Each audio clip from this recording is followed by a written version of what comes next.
Hi అండి, అందరికీ నమస్కారం. ఒక్కొక్కసారి నిమ్మకాయలు తెస్తూ ఉంటాము. అలాంటప్పుడు మనకి అవి పాడైపోతూ ఉంటాయి ఫ్రిడ్జ్లో పెడితే.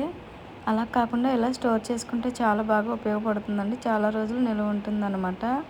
నేనైతే ఇలా కాయలు తీసుకుని వేడి నీళ్ళలో పెట్టి ఒక 10 నిమిషాలు ఉంచానండి.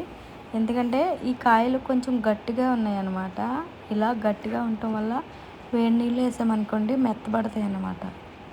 ఇలా వేడి నీళ్ళు వేసి బాగా కడిగేసాను.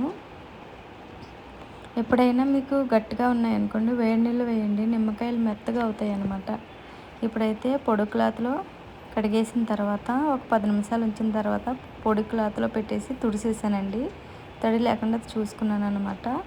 ఇప్పుడైతే ఇవి ఈ విధంగా మనం కట్ చేసేటప్పుడు ఇలా దీన్ని కింద పెట్టి ఇలా ప్రెస్ చేశారనుకోండి ఇంకా బాగా మెత్తగా అవుతాయి, రసం బాగా వస్తుంది అనమాట. నేనైతే ఇలా కట్ చేసేసుకున్నాను అన్నీని. ఇలా కట్ చేసేసుకున్న తర్వాత ఒక బౌల్ తీసుకున్నాను అనమాట. అన్నీ ఒకసారి కదండి, కొన్ని కొన్ని కట్ చేసుకుని కొన్ని పిండుకొని కొన్ని కట్ చేసుకుని అలా చేసుకుంటే బాగుంటుంది. ఇలా ఒక బౌల్ తీసుకుని ఇలా నిమ్మకాయ పిండిన దాంతో ఈ విధంగా నిమ్మకాయ రసం అంతా పిండేసాను అనమాట. ఒకవేళ మీకు దీనికి రాలేదనిపిస్తే చేత్తో కూడా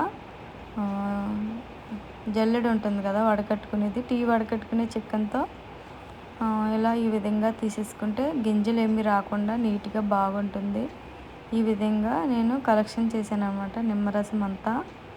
ఇందులో ఉప్పు, పసుపు 1/2 స్పూన్ వరకు అనమాట. రసాన్ని బట్టి వేయండి, తక్కువ ఉంది కాబట్టి నేను తక్కువ వేసాను.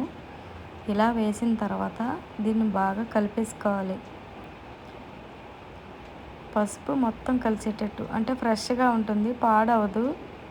ఉప్పు పసుపు వేయటం వల్ల ఇలాగా ఒక గాజు సీసాలో కానీ లేదంటే ఏదన్నా డబ్బాలో కానీ వేసుకుని ఫ్రిడ్జ్లో పెట్టారంటే చాలా రోజుల పాటు నిల్వ ఉంటుంది పాడవకుండా. అలాగే నిమ్మకాయలు తెచ్చుకుని ఫ్రిడ్జ్లో పెడితే పాడైపోతాయిగా, ఇలా నిమ్మకాయ రసం తీసి స్టోర్ చేసుకుంటే చాలా రోజుల పాటు నిల్వ ఉంటుంది. వీడియో నచ్చినట్టయితే తప్పకుండా ట్రై చేయండి, లైక్ చేయండి. మరిన్ని వీడియోల కోసం మన ఛానల్ సబ్స్క్రైబ్ చేసుకోండి.